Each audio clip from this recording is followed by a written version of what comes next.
और नहीं बना के मौत सभी को आनी है। क्या तुमने उठते जनाजे नहीं देखे? वो ऐसा कादिर मुतलक है, कभी जाके तो माँ के शिकम में मार देता है और जिंदगी बख्शे तो 3 घंटे के बाद मौत दे देता है, और जिंदगी बख्शे तो 6 माह में मौत दे देता है, और जिंदगी बख्शे तो 10 साल में मौत दे देता है, और जिंदगी बख्शे तो 20 साल में मौत दे देता है, और जिंदगी बख्शे तो 25 साल में मौत दे देता है। तुझे क्या लगता है आज जो तेरे सेहरा बंधा है ये कोई तेरा कमाल है? खुदा की कसम अगर उसने जवानी न दी होती तो तेरे सर पे सेहरा ना बनता, अगर सांसें न दी होती तो आज तू दूल्हा ना बनता। अगर ये जवानी मिली है, ये सेहरा मिला है, कमाल तेरा नहीं है, कमाल खुदा का है। अल्लाह तुझे दूल्हा बनाए तो डीजे ना बजा, खुदा के करम से जलसा करा, नबी की नात बजा, ताकि तेरी महफिल में जहां रिश्तेदार आए वहीं तेरी महफिल में मदीने के ताजदार भी आए। नारे तकबीर, नारे रिसालत, मसलके आला हज़रत अल्लामा मुफ्ती हम्माद रसाई किबला जिंदाबाद जिंदाबाद। कुछ बदलें अपने आप। जिस कौम की बेटियों के पर्दे सलामत ना हो वो अब भी डीजे के आगे नाच रही है, जिनकी मस्जिद और मदरसों पे खतरा मंडला रहा, अभी उस कौम को ये पता ही नहीं है कि हमारे साथ क्या हो रहा है और हम डीजे के आगे थिरक रहे हैं। नौजवानों, आज दीन की जिम्मेदारी जितनी हमारे कंधों पे है उतनी तुम्हारे कंधों पे भी है। ये मत समझना कि दीन की जिम्मेदारी सिर्फ मौलवियों के कंधे पे, हर जवान के कंधे पे दीन की जिम्मेदारी है, हर जवान के कंधे पे। जब भी कोई कदम उठाओ ना तो सबसे पहले ये सोचना कि इस कदम से मेरे नबी को तकलीफ तो नहीं होगी। सबसे पहला ख्याल ये आना। अगर ये ख्याल आने लग जाए ना तो फिर किसी के दरवाजे पे डीजे नहीं बजेगा, किसी के दरवाजे पे गाने नहीं बजेंगे। दीन आसान मिल गया ना हमको, न गिरबान पकड़े गए न जेलें काटी हैं। दीन उनसे पूछो कितना मुश्किल है जिन्होंने करबला में खानदान लुटा करके दीन बचाया है। अगर उन्होंने हमसे कयामत में पूछ लिया मेरे नाम पे हलीम खाने वालों, मुहर्रम के 10 दिनों तक बिरयानी और जर्दे उड़ाने वालों, बताओ सिर्फ हमारे नाम पे खाते रहे या हमारे नाम पे दीन की जिम्मेदारियां भी निभाई हैं? ये हम सोचें जरा। हमारा रिश्ता हुजूर से है, हम अपने रवैये बेहतर करें, हम अपने तरीकों को दुरुस्त करें ताकि हमारे घरों के अंदर कोई भी फंक्शन हो हम अल्लाह रसूल की बातें करेंगे इंशाअल्लाह, करेंगे इंशाअल्लाह। वादा करते हैं सारे नौजवान, करेंगे इंशाअल्लाह। ये इमलाक हुजूर के गुलामों की बस्ती है, कोई और नहीं। यहां भी सारे हुजूर के गुलाम बैठे, सिर्फ जरा सी नियत बदलने की देर है। इसी बस्ती को पहचाना जाएगा कौन सा इमलाक। ये वो जमीन है जहां गाने नहीं मुस्तफा की नात के तराने बजाए जाते हैं। और ये मत सोचना पूरा मुरादाबाद बदलेगा तब हम बदलेंगे। हम तो कहते हैं तुम बदल जाओ, तुम्हें देख के लोग बदलने लग जाएंगे, तुम्हें देख के लोग बदलने लग जाएंगे। क्या कमी है? अल्लाह रोजी दे रहा है, हम खा रहे हैं, कोई परेशानी तो नहीं है ना? अल्लाह की तौफीक, उसके सदके, उसके करम के सदके हम खा रहे हैं। तो फिर हमारी जिम्मेदारी बनती है फिर बातें भी अल्लाह रसूल की हम ज्यादा से ज्यादा करें, ज्यादा से ज्यादा अल्लाह रसूल की बातें करें। हम अपने कौम के रिश्ते हुजूर से गहरे करके जोड़ लें। ये दुआएं मांगा करो नौजवानों, अल्लाह जिंदगी दी है तो हुजूर का मदीना भी दिखा दे। मैं जहां तक समझता हूं जितने पैसों में डीजे होके आता है ना, उतने पैसे में दूल्हा दुल्हन भी अगर चाहे तो उम्रे के लिए जा सकते हैं। हमें तो नहीं पता इसका कितना खर्चा, लेकिन लुटाने वालों को जब गड्डियां लेके खड़े हो जाते हैं ना तो फिर देखते नहीं, फिर लोग बातें करते हैं भाई बड़ा पैसा था इसकी जेब में।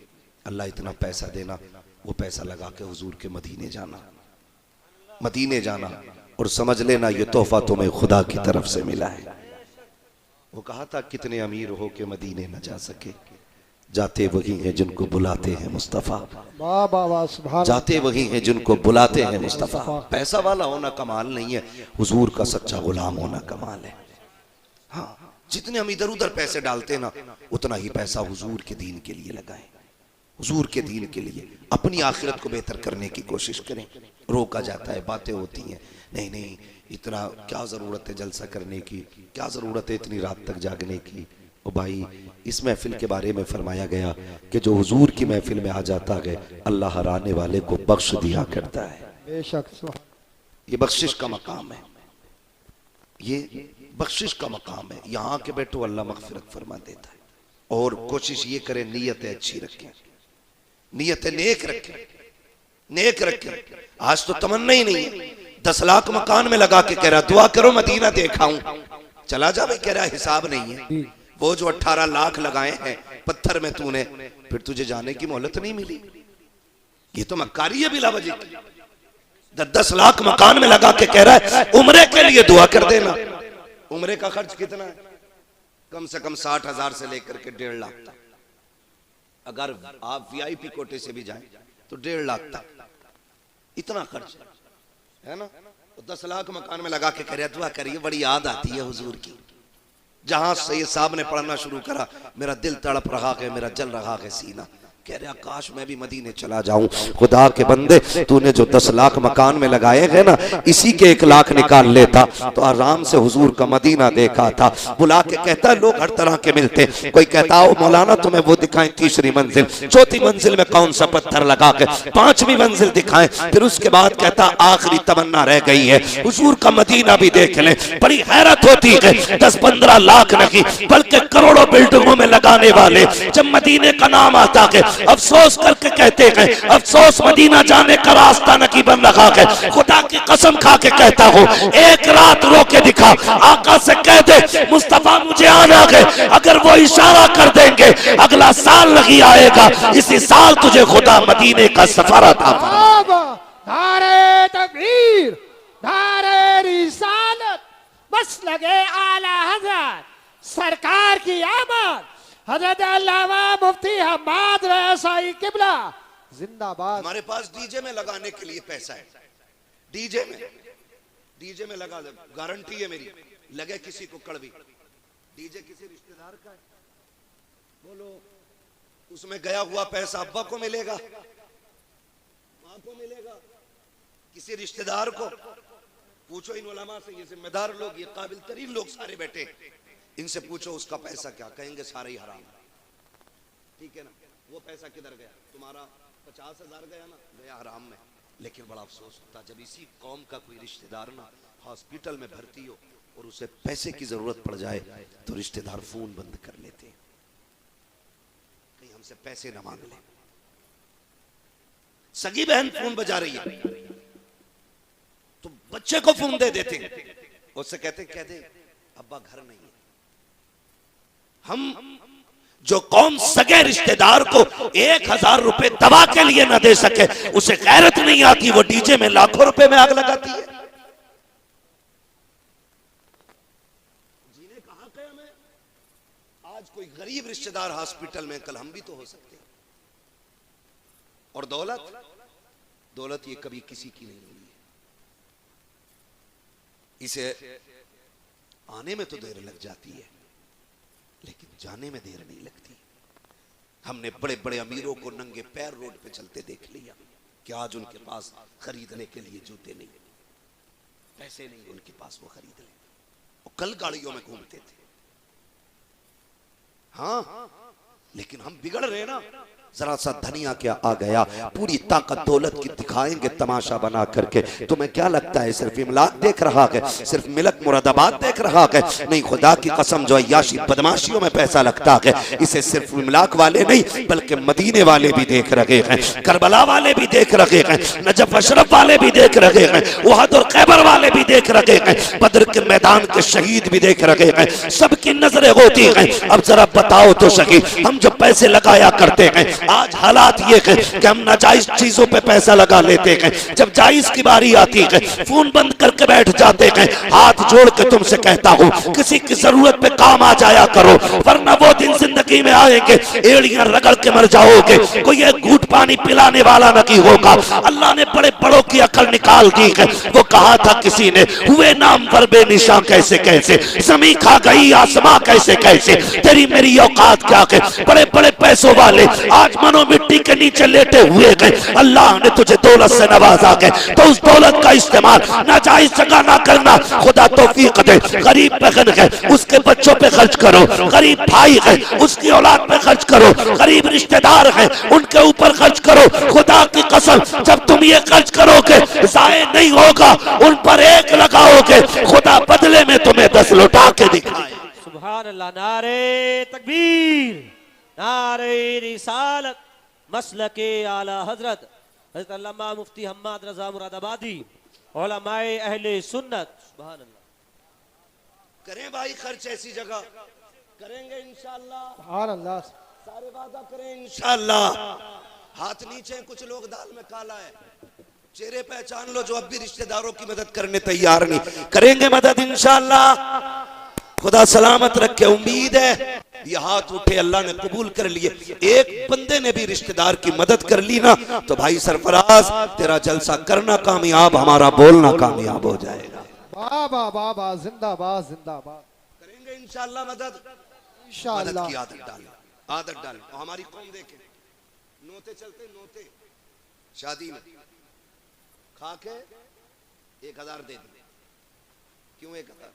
नियत क्या होती? मदद नहीं, मदद ये होती मैं 1000 दूं, ये मुझे बढ़ा के ही दे। ये 99% लोगों की नियत होती है और यही रस्म भी है उनकी। डायरी में जो लिखा जाता क्यों? ताकि याद रह जाए किसने दिया था, उसका लौटाना भी।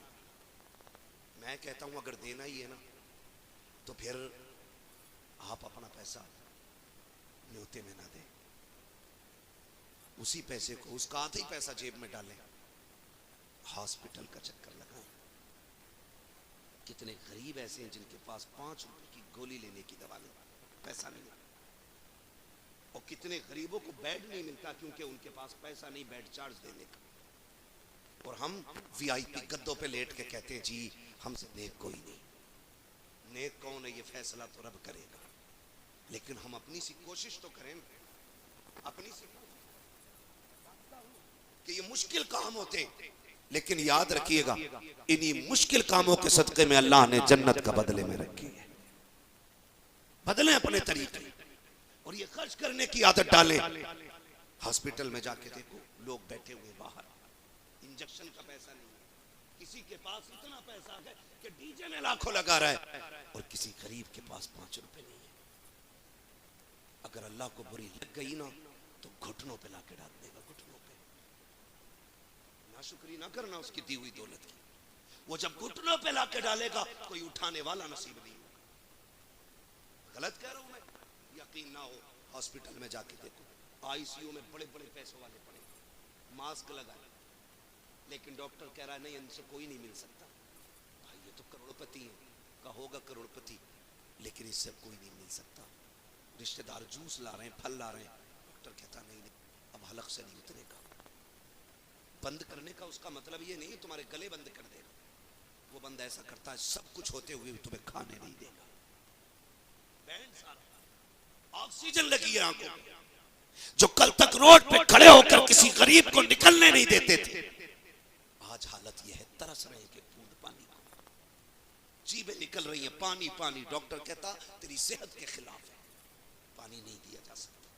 एड़ियां रगड़ के मर रहे हैं, बिस्तर भी नापाक, जो हमने ड्रेस पहन रखी है हॉस्पिटल की वो भी नापाक, और कोई वहां कलमा पढ़ाने वाला भी नहीं है।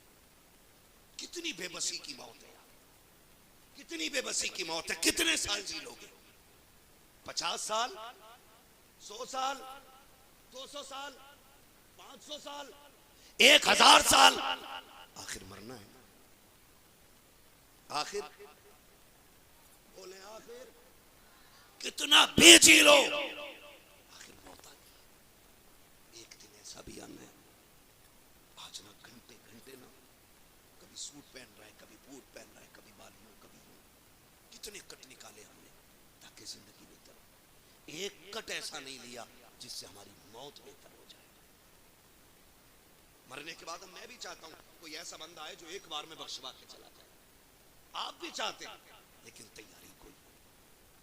तैयारी कोई नहीं। जाके देखो खुदारा अल्लाह दौलत दे तो इसे नाजायज खर्च ना करना, नाजायज खर्च ना करना। अल्लाह इस वाक़े को तहरीर फरमाते एक दरवाजे पे फकीर आया और उसने आके कहा रब के नाम पे दो, रब के नाम पे दो। उसने जब सवाल किया ना तो बीवी उठी। बिन सुलेमान इतना गरीब बंदा है कि 20 साल तक जूतियां गांठ गांठ कर मदीने जाने की तैयारी करता रहा। तवज्जो है ना? अल्लाह सलामत रखे सारे लोगों को। इतने अच्छे लोग हैं ना तो फिर घंटों तक बोलो तब भी थकन महसूस नहीं होती है। बड़ा अच्छा मजमा है सरफराज भाई, अल्लाह सलामत रखे। बहुत दिल से ये बात सुननी है। नाम क्या था? रबी बिन सुलेमान। ठीक, इतना गरीब बंदा, लेकिन एक तमन्ना थी मदीने जाऊं, मदीने जाऊं, मदीने जाऊं। उस वक्त जो था ना, बगदाद से मदीना जाने के लिए ना सवारी भी खरीदनी पड़ती थी कमजोर लोगों को, और ज्यादा राह भी मुश्किल था। आज 4 घंटे का सफर है, 5 घंटे का सफर है लोगों का, 8 घंटे का सफर है, 10 घंटे में मदीने पहुंच जाते हैं। उस वक्त महीनों का सफर होता था। जाएं कैसे जाएं, कैसे जाएं। 20 साल तक जूतियां गांठते रहे, 20 साल तक। जब तैयारी मुकम्मल हो गई ना, उठे और सवारी खरीदी, एहराम खरीदा, जरूरत का सारा सामान खरीदा। सोचा चले जो हमारी मस्जिद के आलिम है ना, सबसे बड़े बस्ती के, उनसे मुलाकात कर ले और उनसे कहें कि कुछ नसीहत फरमा दें। उनके पास वो गए। आज तो जिसके पास पैसा होता है ना, वो मौलवी को गुलाम समझता है, लेकिन उस वक्त के लोग भी उलमा की इज्जत करते थे और आज भी अच्छे लोग इज्जत करते। गए, जाके कहने लगे मैं मदीने जा रहा हूं, मुझे कोई नसीहत फरमा दें। उन्होंने कहा सुनो रबी बिन सुलेमान, हुजूर के शहर जा रहे हो, एक काम करो, अपनी बस्ती के सारे लोगों से, छोटी छोटी बस्तियां होती थी, बस्ती के लोगों से जाने से पहले एक बार माफी तलब कर लो। कहीं ऐसा ना हो कि वहां से पलट के ना आ सको। हो सकता है किसी का दिल दुख गया हो, किसी को तकलीफ हो गई हो। ये आखिरत की फिक्र करने वाले लोग थे। कहा बड़ी अच्छी बात है। हर दरवाजे पे गए, जाते रहे, सबसे आपने माफी तलाफी की, बताया मदीने जाने वाला हूं। आखिर में बस्ती के बिल्कुल बाहर एक मकान बना हुआ था और वो मकान सैयदों का मकान था। तवज्जो है सबकी? सोचा क्यों ना सैयदों से भी दुआएं ले लें। गए, कौन? रबी बिन सुलेमान। कहा क्यों आए हो? कहा मदीने जा रहा था, इसलिए आया हूं, कोई खता हो गई हो तो माफ कर देना। हुजूर के शहर जा रहा हूं, किसी का दिल तोड़ना नहीं चाहता, माफी दे देना। अंदर से एक खातून की आवाज आई। कहा रबी बिन सुलेमान, माफी मांगने की क्या जरूरत है, इस घर में तो कोई मर्द ही नहीं और इस घर की औरतें मर्दों से मिला नहीं करती। जा रहा है ना, तो इतना सा काम हमारा भी कर देना, हमारे नाना से हमारा सलाम कह देना। उन्होंने कहा घर में कोई मर्द नहीं, और कहा जाना तो हमारे नाना से सलाम कह देना। रबी बिन सुलेमान ने सलाम किया, जाने लगे। चंद कदम बढ़े थे, गोश्त की खुशबू आ गई। आज हर घर में बनता है, पहले हर किसी को मैसर नहीं होता था। ये दौर गुजरा है, हर किसी को मैसर नहीं होता था। इसी हिंदुस्तान में हर किसी के घर गेहूं नहीं होता था रोटी खाने के लिए, चावल नहीं होता था। जो पुराने जमींदार थे उनके यहां होता था गेहूं और चावल का एहतमाम, वरना सट्टी, ज्वार, बाजरा, इसी से जिंदगियां गुजरती थी। गोश्त की खुशबू आई, कदम रुक गए। दरवाजे पे आके कहने लगे सैयदा, कम से कम एक बोटी अपने दरवाजे से तबर्रुक के तौर पे खिला दो। जब इतनी बात कही, अंदर से आवाज आई, रबी बिन सुलेमान चला जा, ये गोश्त तेरे खाने का नहीं है। जब इतना सुना ना, कहने लगे क्यों? जो शरीयत आपकी है वही हमारी है, जो दीन आपका है वही हमारा है। जो आपके लिए हलाल है वो हमारे लिए भी हलाल है, हमारे लिए क्यों नहीं? कहा ये न पूछ चला जा, कहा नहीं बताओ तो सही। मैं एक प्याली का सवाल करता हूँ। जाने से पहले तबर्रुक मांग रहा था, अंदर से सैयदा के रोने की आवाज आई। कहा रबी बिन सुलेमान हम झूठ नहीं बोला करते हैं। बात यह है कि जब सैयदों पे जुल्म हुआ और सबरकंद बुखारा में सैयदों को एक तरफ से शहीद किया गया, उसमें हमारे घर के भी सादात थे, सारे शहीद हो गए, लेकिन हमारे घर में बच्चियां रह गई। तुम्हें क्या बताएं, कोई कमाने वाला मर्द नहीं है। आज फाके का आलम यह है, बच्चियां भूख के करीब आ गई। हमारे नाना की शरीयत यह है, अगर जान पे बना है तो फिर जान बचाने के लिए उतना हराम खाने की इजाजत है जिससे जान बच जाए। रबी तुझे क्या बताऊं, जब बच्चियों का फाका हद से ज्यादा बड़ा, सांसों पे आन बनी, तो मैं घर से बाहर निकली कि कोई चीज गिरी पड़ी मिलेगी, वकीला के बच्चों को खिला दूंगी। कर रबी तुझे क्या बताऊं, मैं दरिया के किनारे गई थी, वहां सब्जियों के पत्ते भी नहीं मिले। वापस आ रही थी कि रास्ते में मरा हुआ परिंदा मिल गया, मैंने उसी को उठा लिया। रबी उसी का गोश्त है, मुर्दार हराम है, लेकिन हमारे लिए इजाजत है कि हम खा करके जिंदगी बचा सके।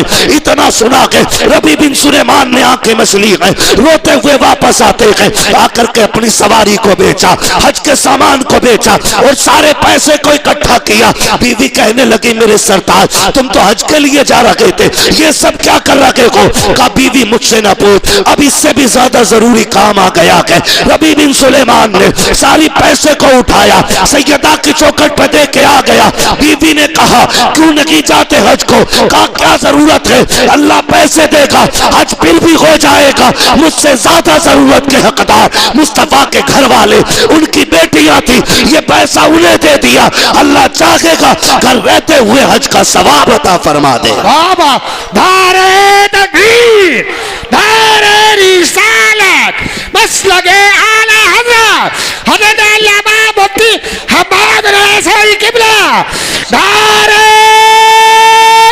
हैदरी जिंदाबाद। सुभान अल्लाह, सुभान जो है सारा ही दे दिया, लेकिन गांव वाले भी कुछ बड़े आगे होते। लोगों को पता चला रबी बिन सुलेमान हज के लिए जा रहे हैं। कहां जा रहे हैं? हज के लिए। सुबह ही लोगों की लाइन लग गई मुबारकबादी के लिए। रबी बिन सुलेमान ने कहा नहीं मुझे नहीं जाना मदीने, लेकिन मदद भी ऐसी की किसी पे खोला नहीं, राज नहीं खोला, सब कुछ बेच के सैयदों तक पहुंचा दिया। कहा सैयदा ये रख लो, ये रख लो। उन्होंने इनकार किया। कहा नहीं तुम जाओ। कहा किस मुंह से जाऊं? अगर हुजूर ने कया मुझसे पूछ लिया मदीने शरीफ में मेरी बेटी को रोता हुआ छोड़ आया, मुझे तेरे सलाम की जरूरत नहीं है, मैं क्या जवाब दूंगा हुजूर को? कहा नहीं जाना, कबूल कर लें। दे के आगे बस्ती वाले आगे। रबी बिन सुलेमान नहीं जाते? कहा नहीं जाना है। लोगों ने गालियां दी, बुरा भला कहा कितना बदबख्त है रबी बिन सुलेमान, सारी तैयारियां होते हुए भी नहीं जा रहा मदीने को, लेकिन राज रखा, किसी को बताया नहीं। रबी बिन सुलेमान घर के अंदर बंद हो गए। कहां बंद हो गए? घर के अंदर बंद हो गए रबी बिन सुलेमान। और बच्चे निकलते तो बच्चों को बच्चों ने ताने दिए, फिर बच्चों ने भी निकलना बंद कर दिया घर से। इधर रबी बिन सुलेमान अपने घर में, उधर हाजी हज के लिए पहुंच गए। हजरत ख्वाजा कुतुबुद्दीन बख्तियार काकी रहमतुल्लाह तआला अलैह, आप के साथियों ने कहा कि आज आखिरी रात है, चलो कुछ यादगार, कुछ निशानियां यहां से खरीद लें। तो ख्वाजा कुतुबुद्दीन बख्तियार काकी ने कहा नहीं, आज आखिरी रात है, हरम में बैठ के गुजारूंगा, पता नहीं अब जिंदगी में दोबारा सफर मैसर होना हो। फरमाते हैं आकर के बैठ गए हरम शरीफ में। दो फरिश्ते उतरे, आपस में बातें करने लगे। इस बार कितने हाजी आए? कहा 2 लाख। फिर पहले ने सवाल किया कितनों का हज कबूल हुआ? दूसरों ने कहा अल्लाह ने इस बार सबका हज कबूल फरमा लिया है। कहने लगे इस बार सबका हज कबूल हुआ? कहा हाँ। कहा ऐसा कौन है जिसके बदले में? करब का एक नेक बंदा है जिसके सदक़े में अल्लाह ने सारे हाजियों का हज कबूल फरमा लिया है। जब ये आवाज सुनी ना, ख्वाजा कुतुबुद्दीन बख्तियार काकी उनके करीब हुए, कहने लगे बताओ ना वो कौन है जिसके सदक़े में मेरा भी हज कबूल हो गया?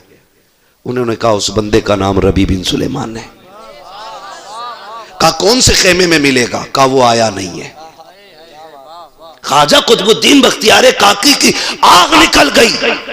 कैसा नेक बंदा होगा, आया ही नहीं और रब ने बगैर आए ही उसके सदके में सबका हज कबूल कर लिया।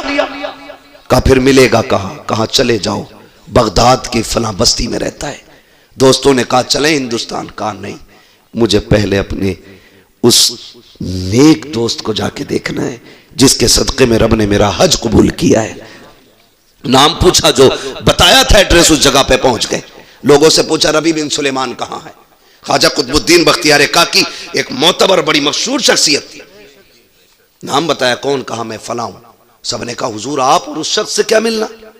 वो तो बड़ा बदबख्त है, वो इतना बदबख्त है कि ऐलान करके भी नहीं गया। फरमाने लगे उसे गाली ना दो, उसे तुम नहीं जानते, या तो मैं जानता हूं या मुस्तफा और खुदा जानते हैं। ख्वाजा कुतुबुद्दीन बख्तियार काकी रबी बिन सुलेमान के दरवाजे पर फिर दस्तक दी। कौन? कहा रबी बिन सुलेमान हो? कहा जी। कहा तुमसे मिलना है। कहा जनाब मैं दरवाजा नहीं खोल सकता। कहा क्यों? कहा मैं गांव वालों को मुंह दिखाने के लायक नहीं। कहा खोल, मैं कुतुबुद्दीन बख्तियार काकी हूं, मिलना चाहता हूं। जैसी दरवाजा खोला रबी बिन सुलेमान दौड़े, पैर चूमना चाहते थे, आपने पकड़ के सीने से लगाया। कहते मेरे यार बता तो सही कौन सी नेकी करके बैठा है जिसके सदके में रब ने सबका हज कबूल फरमा लिया है? रब ने हज सबका हज कबूल फरमाया है। कहा हजरत पूरी बस्ती मजाक बना रखी है, आप तो ऐसी बातें ना करें। रोने लग गए रबी बिन सुलेमान। ख्वाजा कुतुबुद्दीन बख्तियार काकी कहते हैं तुझे नहीं पता कि मैं अभी मदीने से आ रहा हूं, मक्के से आ रहा हूं, मैंने वहां पे लोगों को, फरिश्तों को बातें करते देखा है, वो तेरा तज़किरा कर रहे थे, उन्होंने तेरा मुझे बताया नाम। आप कहते हैं बताने की कौन सी की है? उसने सारी बात बताई। कहा तू हज के लिए क्यों नहीं गया? कहा आप जरा बात सोचे तो सही, हुजूर की बेटी फाके से रखे और मैं तवाफ़ काबा करूं, नबी की बेटियां फाके से रखे, हराम चीजें खाएं और मैं जाके मदीने में मौज की जिंदगी गुजारूं। कहा मेरी गैरत को गवारा नहीं हुआ। कहते मुबारक हो तुझे रब ने इतनी इज्जतें बख्शी है,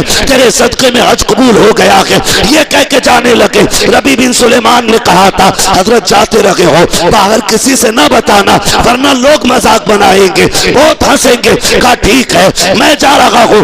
ख्वाजा कुतुबुद्दीन बख्तियार काकी निकल गए। लेकिन अब रबी बिन सुलेमान सोच लगे हैं क्या वो सच है जो ख्वाजा कुतुबुद्दीन ने कहा है? क्या वो हकीकत है जो ख्वाजा कुतुबुद्दीन कह के गए हैं? ये सोचते सोचते रोते रोते सो जाते हैं। जैसी सोए हैं ख्वाब में मदीने वाले आका तशरीफ ले आते हैं। कहते हैं रबी बिन सुलेमान क्या सोच रखा है कि ख्वाजा कुतुबुद्दीन ने जो बताया है वो सच था कि नहीं? कहते हैं कयामत बाद में आएगी, इंतजार के लम्हे खत्म। तूने मेरी बेटी को फाके नहीं रखा है, उसके रिस्क का इंतजाम किया है, मैं तुझे जन्नत की खुशखबरी देने मदीने से आ गया। नारे तकबीर, नारे रिसालत, बस लगे आला हज़रत सरकार की आमद। हजरत अल्लामा मुफ्ती हम्माद रज़ाई किबला जिंदाबाद जिंदा।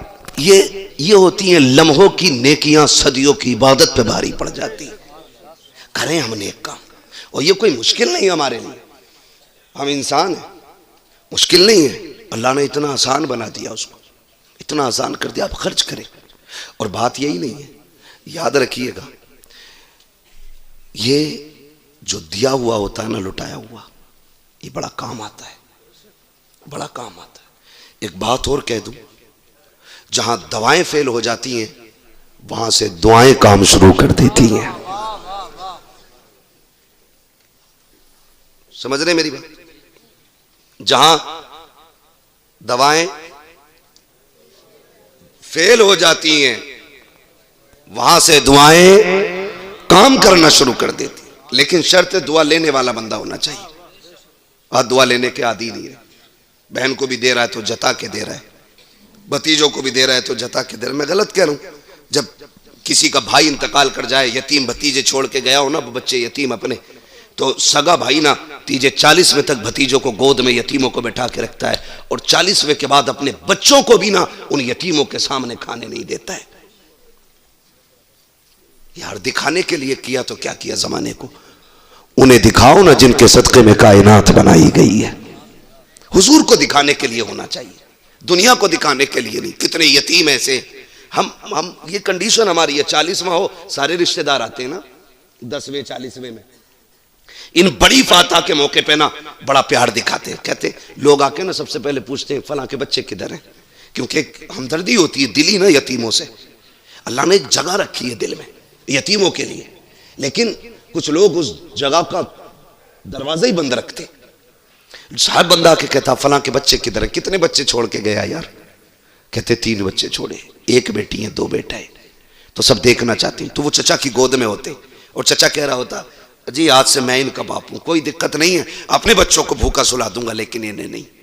लेकिन इसका उल्टा हो जाता है, जब 40वां गुजर जाता, 6 महीने लौट के आते ना, फिर सगा चचा दरवाजे बंद कर लेता है। क्या फायदा ऐसी गोद में ना बैठाता, कम से कम यतीमों की आस तो झूठी ना होती। वो बाप के बगैर जीने के आदी तो हो जाते, तूने गोद में बैठा के झूठी तसल्ली दे के एक तुखोर दे दिया है। गलत नहीं कह रहा हूं, यतीम भतीजे आते ना, अपने बच्चों को जो पिज्जा बर्गर ला के दिया ना, कहता अंदर जाके खा ले, कहीं उसकी नजर ना लग जाए। और लोगों, अगर सगे यतीम भतीजों की खाने पे नजर पड़ने लग जाए और लोग अपने बच्चों को छुपा के खिलाने लगे, तो समझ लेना कयामत दरवाजे पे आके खड़ी हो गई है। कयामत खुद बताएगी कयामत क्यों जरूरी थी। कंडीशन अच्छी नहीं है आज की हमारी। कोशिश करो, दुआएं लिया करो, दुआएं लिया करो। दुआएं कैसे ली जाती हैं? हुजूर की बारगाह है, सरकार बैठे हुए हैं, हुजूर के एक सहाबी आए और आका करीम की आदत करीमा थी, हुजूर सबसे खैरियत पूछा करते थे, खैरियत पूछते थे। वो कहते थे सरकार खैरियत है, तो सामने वाला बंदा कहता था शुक्र रब का। फिर हुजूर दुआएं देते थे तो दुख भी सुख में बदल जाया करते थे। वो आगे बैठ गए, हुजूर सरकार फरमाते हैं खैरियत है, शुक्र अल्लाह का। या रसूल अल्लाह, गुर्बत बड़ी है, गरीब हूं। आका करीम से बातें चल रही हैं, इतने में जिब्रील अमीन आ गए। या रसूल अल्लाह, ये बंदा जिससे आप बात कर रहे हैं ना, ये कल ज़ोहर तक का मेहमान है, ज़ोहर तक का मेहमान है, उसके बाद इसका इंतकाल हो जाएगा। हुजूर ने इतना सुना ना, आंखें भीग गई, क्योंकि वो तो चिड़ियों का गम देख के भी रोने लग जाते थे। ये मेरे हुजूर का अखलाक है, हुजूर का अखलाक है। आंखें भीगी। हुजूर फरमाते हैं यार एक बात बता, इतना बड़ा आका नबियों का इमाम होके गुलामों से कैसे बातें कर रहा है, बताना यार कोई तमन्ना है? उन्होंने कहा हुजूर 2 तमन्नाएं दिल में रह गई हैं। कौन सी? कहते आका मैंने कभी मीठा नहीं खाया, और नंबर 2 मेरी एक तमन्ना है, काश मेरी भी बीवी होती, जब दुनिया सो जाती मैं उसके साथ मुसल्ले पे आता, वो भी रो के रब को मनाती, मैं भी रो के रब को मनाया करता। ये बात जब कही ना, हुजूर जानते कल तक का मेहमान है, हुजूर ने कहा मेरे उस्मान को बुलाओ। हुजूर फरमाते हैं तुमने निकाह क्यों नहीं किया? कहते हैं या रसूल अल्लाह गरीब इतना था कि किसी ने बेटी नहीं दी। आका फरमाते हैं खानदान में कोई लड़की है ना? हुजूर मेरे चचा की बेटी। फरमाते हैं जाओ अपने चचा को बुला के लाओ। हुजूर ने पैगाम भेजा, चचा आ गए। या रसूलल्लाह हुक्म। आका फरमाते हैं बेटी जवान है? कहा जी। कहा फिर इसके साथ निकाह कर दो। वो गुलाम थे हुजूर के, बेटी का मसला नहीं, हुजूर कह देते थे तो हंसते हंसते सर कटा दिया करते थे। हुजूर मंजूर है, हुजूर आपका हुक्म, हमारा आखिरी फैसला है। हुजूर फरमाते हैं निकाह आज ही होगा, क्योंकि जानते थे कल इंतकाल होना है। जिब्रील ने जो खबर दी कल इंतकाल होना है, आका कहते हैं निकाह आज ही होगा, जल्दी तैयारियां करो। तैयारियां शुरू हो गई। हुजूर ने निकाह कराया। आका करीम ने फरमाया उस्मान गनी को बुलाओ। हजरत उस्मान गनी आ गए। फरमाया सबसे शानदार मीठा बनाओ और मेरे इस गुलाम के दस्तरखान पे भिजवाओ। शाम तक हजरत उस्मान गनी के दरवाजे पे मीठा पहुंच गया। मियां बीवी आमने सामने बैठे, दस्तरखान पे मीठे का थाल लगाए, हलवा बना सामने रखा है, अभी खाया नहीं। सोचो जिसकी जिंदगी में पहली मर्तबा मीठा देखा हो, कितने अरमान और कितनी खुशियां उसके दिल में होंगी। मगर अभी बैठे ही थे कि आवाज आ जाती है, वो घर वालों खुदा के नाम पे कुछ दे दो।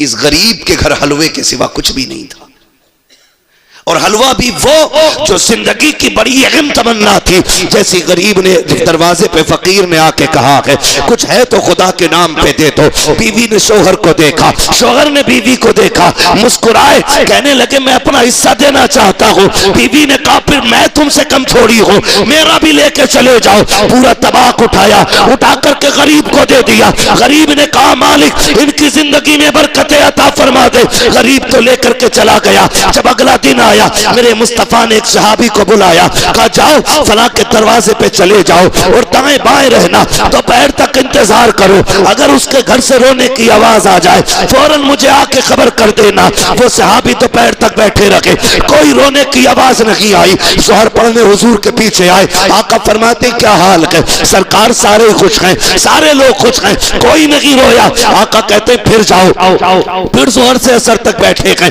फिर कोई नहीं रोया। असर की नमाज फिर आका के पीछे पड़ी। सरकार फरमाते कि क्या हुआ? कहा सरकार कोई नहीं रोया। कहते जिब्रील ने तो ये कहा था ये जोहर तक का मेहमान है, अभी तक वो उसका इंतकाल क्यों नहीं हुआ? आका करीम ने इतना सोचा था, इतने में जिब्रील आ जाते हैं। आका फरमाते जिब्रील बता तो सकी जो तूने खबर दी थी वो कैसे बदल सकती है? तूने कहा उसका इंतकाल दोपहर तक हो जाएगा, लेकिन वो अब तक जिंदा कैसे है? हजरत जिब्रील मुस्कुराए, कहते या रसूल अल्लाह तकदीर यही थी, जिंदगी इतनी की थी, लेकिन मामला कुछ और है। कहा क्या मामला है? कहा ये जो कल बंदा बैठा था आका इसको जोहर तक इंतकाल करना था, लेकिन कल जब ये दस्तरखान पर बैठा था इसके आगे थाल रखा था, इसका पसंदीदा हलवा था। दरवाजे पे साहिल आया, इसने वो हलवा उठा के दे दिया। उस फकीर ने कहा था खुदा तेरी खुशियों को सलामत रखे। आका जैसे उसने इतना कहा कि अल्लाह ने मरने वाले की जिंदगी में बरकतें अता फरमा दी। नारे तकबीर, नारे रिसालत, मसलके आला हजरत, उलमाए अहले सुन्नत, खलीफाए हुजूर वैसे मिल्लत, मुफ्ती हम्माद रजा मुरादाबादी, नारे हैदरी। खर्च करने की आदत डालो, इसलिए कि जो काम दवा से नहीं होते वो दुआ से हो जाया करते। हमने दुआ के रास्ते ही बंद कर लिए। हम दुआ की तरफ तब पलटते हैं जब दवाएं साथ छोड़ जाती हैं। फिर पूछते हैं कोई रास्ता है बताओ, फलां से पानी पड़वा लो, फलां से दवा करा लो। हम पहले से ही दुआ स्टार्ट कर दें, दवा अपना असर करेगी, दुआ अपना असर शुरू कर देगी। लेकिन इसका ताल्लुक दिल से, जमाने को दिखाने के लिए नहीं, रब को मनाने के लिए करना है। रब को मनाने के लिए करना है। फरमाया गया लक़द कान लकुम फ़ी रसूलिल्लाहि उस्वतुन हसना, मेरे महबूब की जिंदगी आपके लिए बेहतरीन नमूना है। हमें हुजूर का किरदार अपनाना है। नौजवानों नाजायज खर्चों से निकलें, जायज खर्च करें। निकाह हुजूर की सुन्नत है तो फिर काम भी वही करें। जवानी अल्लाह ने दी है, उसे देर नहीं लगती है। हमने कितने दूल्हों को जो घर से दूल्हा बन के निकले हमने कफन में लिपट के आते देखा है। कुछ दिन पहले बारात लौट के आ रही थी, एक्सीडेंट हुआ, 4 लोग बारात में ऑन रोड खत्म हो गए, ऑन द स्पॉट खत्म। इसमें एक दूल्हा दुल्हन भी था, 2 ये और फिर घर की बच्चियां थी 2 दूल्हा की। 4 लोग मर गए। पता है कुछ मौत का? अल्लाह ना करे तेरा डीजे बज रहा हो और मलकुल मौत अपना काम शुरू कर दे, कोई बचाने वाला नसीब नहीं होगा। जी जी, जिंदगी ऐसी गुजार के जाओ कि जब मरो और कोई पूछे कौन गया गए, तुम्हारा कफन ये कहे लहद में इश्क रुखे शहकद आग लेके चले। अंधेरी रात सुनी थी चराग लेके चले, तेरे गुलामों का नक्शे कदम है राह खुदा, वो क्या भटक सके जो ये सुराग लेके चले। बेशक सुभान अल्लाह। और हमारा रब करीम है, हम कोशिश करेंगे तो हमें वो खाली नहीं रखेगा। हम रब के मानने वाले हैं, हमारा रब पावर वाला है। ताकत वाला है, ताकत वाला। वो ऐसी ताकत रखता है कि 2 दरियाओं को जोड़ के भी अकेला रखता है, अलग रखता है। जिन पानियों को लोग दीवारों से नहीं रोक सकते, वो कुदरत के पर्दे लगा के रोक देता है। क्या समझते हो? वो बड़ा करीम है, वो बड़ा करीम है। कुरान ने नहीं कहा मरजल बहरैनी यल्तक़ियान बैनहुमा बरज़ख़ुन ला यबग़ियान फ़बिअय्यि आलाइ रब्बिकुमा तुकज़्ज़िबान। ये तो कुरान ऐलान कर रहा है। अपने रब से मांगे, उसको राजी करने की कोशिश करें। याद रखिएगा, मैं एक बात बता दूं, अगर जमीन अच्छी होती है ना तो फसल अच्छी होती है, माँ अच्छी होती है ना तो नस्ल अच्छी होती है। गलत दवा से फसल खराब हो जाती है, गलत ग़िज़ा से नस्ल खराब हो जाती है। फसल 6 महीने में कट के दोबारा आ जाती है और औलाद का जिंदगी भर का साथ होता है। कोशिश करें, हमसे ज्यादा, मदरसे से ज्यादा हर बाप की जिम्मेदारी बनती है वो औलाद को अच्छी तरबियत दे। जब कोई भतीजा चचा की शादी में डीजे पे चचा को नाचते देखेगा, आने वाले दौर में बताओ सलाहुद्दीन अय्यूबी किधर से आने हैं? क्या जमीन फाड़ के निकलेंगे या आसमान से उतरेंगे? इन्हीं गोदों से सलाहुद्दीन आएंगे। कसम खुदा की, बस इतना है, बेटियां कनीज़े फातिमा ज़हरा बन जाए और बेटे गुलाम मौलाए कायनात बन जाए। करेंगे इंशाअल्लाह, करेंगे मेरे भाई। कोशिश करें, नेक कामों की तरफ बढ़ना है। अल्लाह ने आपको पैसा दिया, आपने अच्छे काम में लगाया, हाँ, रहती दुनिया तक आपका ये जलसा याद रखा जाएगा और क़यामत में भी इसके तज़किरे होंगे, क़यामत में भी इसके तज़किरे होंगे। और फिर इसकी बरकतें अल्लाह नस्लों को अता फरमाए। नस्लों को अल्लाह इस महफिल के सदक़े में जिन बच्चों के नाम से इसको सजाया गया है ना, अल्लाह उन बच्चों की नस्ल में कुरान के कारी पैदा फरमा दे। अल्लाह जिस पे करम करता है उसकी नस्लों में आलिम पैदा फरमाता है, हाफिज पैदा फरमाता है। इसलिए कि इनकी ये अजमतें हैं कि ये ऐसे 10 बंदों को जहन्नम में लेके जन्नत में लेके जाएंगे जिनका जहन्नम में जाना वाजिब हो चुका होगा। कितना बड़ा का ये ऑफर है किसी घर में अगर हाफिज कुरान है। और आलिम के बारे में उसका तो कोई हिसाब ही नहीं है, उसका तो कोई हिसाब नहीं। फरमाया आलिम बेहिसाब लोगों को जन्नत में लेके जाएगा। अल्लाह इन नस्लों में कुरान के कारी दीन के आलिम पैदा फरमा दे। हाँ, अल्लाह अगर आपको बेटा दे, बेटी दे, तो फिर घर में आपके खुशियां आए तज़किरे मदीने वाले के होने चाहिए, ताकि फरिश्ते नोट करें बच्चे सरफराज के थे, तज़किरा अब्दुल्लाह के लख्ते जिगर का हो रहा था। ये डायरी बननी चाहिए। ये नहीं निकाह तो था लेकिन इबलीस के बंदे बने हुए थे सारे, ऐसा नाच रहे थे कि होश ही नहीं था। हाँ, ना करो, ये बंद कर दो। अब नाचने का वक्त नहीं रह गया। अब पलटाओ अपने रब की चौखट पे। और अगर हो गए गुनाह तो बड़ा करीम है, हमें हाथ उठाने में देर है, उसे माफ करने में देर नहीं लगती। जी जी, वो कभी माफ करने पे ये शर्त नहीं लगाता तूने 40 साल गुनाह किए, 40 साल नाक रगड़। तूने 80 साल गुनाह किए, 80 साल नाक रगड़। वो इतना करीम है, कहता चल 80 साल बीत गए गुनाह में ना, अब एहसास हो गया तुझे, लौटा, मालिक क्या देगा। वो कहता तू 2 आंसू लेके आ, मैं करम का दरिया बहाने के लिए तैयार हूं। आज भी आवाज बरेली से आती है, वो तो निहायत सस्ता सौदा बेच रहे हैं जन्नत का, हम मुफलिस क्या मोल चुकाए, अपना हाथ ही खाली है। करेंगे इंशाअल्लाह, अल्लाह को राजी करने की कोशिश करें। बस आखिर में शजरे की फरमाइश है, ठीक है ना। लेकिन मैं ऑपरेटर साहब से पहले एक अर्ज कर लूं, फरमाइश मेरी है कि इसको थोड़ा सा साउंड दे के थोड़ा सा इको दे दे। और मजमे से भी मेरी एक फरमाइश है, जितनी खूबसूरती से आपने तकरीर सुनी है ना, अब उसी खूबसूरती से ये शजरा भी सुन लें, ताकि फरमाइश भी पूरी हो जाए और आपकी ये महफिल यादगार महफिल बन जाए, ठीक है ना। मेरे सामने सारे नौजवान बैठे और सारे खाना खा के आए होंगे माशाअल्लाह। जो लोग घर से खाना खा के आएंगे बोल दें सुभान अल्लाह। ऐसा लग रहा है कि खाली तबर्रुक के चक्कर में बैठे हैं। खाए हुए लोगों में तो इतनी कम ताकत नहीं होती। बोले जरा मचल के या रसूल अल्लाह। अरे सलामत रहो इमलाक वालों, ये हुई ना बात। अब लगा के जवानों में बोल रहे हैं, है ना। जब मेरा हाथ का इशारा हो तो समझ लेना मौलवी क्या चाह रहा है। मौलवी सांस लेना चाह रहा है, और ये सांस तब लेगा जब आप सुभान अल्लाह कहोगे। बात साफ अच्छी रहती है बाबा, इसमें डंडी नहीं मारनी चाहिए, खाली नेकी बता के अपना काम कर लूं। मैं अपना भी काम बता दे रहा हूं बन के, भैया तुम सुभान अल्लाह कहोगे, उस बीच में मैं सांस ले लूं, और कहीं ऐसा ना हो तुम सुभान अल्लाह कहना भूल जाओ, मौलवी सांस लेना भूल जाए और कल का जलसा ही खत्म, है ना? साथ देंगे ना इंशाअल्लाह, साथ देंगे ना? और याद रखना मैं नमाज जनाजा नहीं पढ़ा रहा हूं, जो तकबीरें पूरी करके ही हटूंगा, चाहे कोई भी पीछे ना हो। शजरा सुना रहा हूं, साथ छोड़ोगे तो मैं भी इधर को निकल लूंगा, सीधा रास्ता है इमलाक मुरादाबाद, गली में नहीं पूछनी है मुझे, ठीक है ना? अब साथ दे और बोल दे जरा सुभान अल्लाह। ये जो ऊपर वाले लोग बैठे हैं, आप तो ऊपर बैठ के सुन रहे हैं, तो थोड़ा सा आपका ज्यादा हक, जोर से बोल दे सुभान अल्लाह, सुभान अल्लाह। क्या बात है, सलामत रहे। ये पीछे वाले लोग भी जलसे में ही बैठे हैं ऊपर स्लिप पे जितने, कोई बात नहीं, हुजूर के गुलाम है, ये तो छोटी सी सड़क है, अगर उनके गुलाम जिद पे आ जाए तो बड़े बड़े मैदान छोटे पड़ जाया करते हैं। वाकई मैं नहीं समझता था इमलाक में इतना अच्छा लोग सुनते होंगे, मैं तो ऐसे ही सोचता था जैसे मुरादाबाद के आम गांव में और लोग गांव में सुना जाता, वैसे वहां के लोग होंगे। बड़े अच्छे नौजवान लगे। अब आखिर में आपको ताकत लगानी है, मुझे इतनी गर्मी लगी है, थोड़ी सी आपको भी लग जानी चाहिए।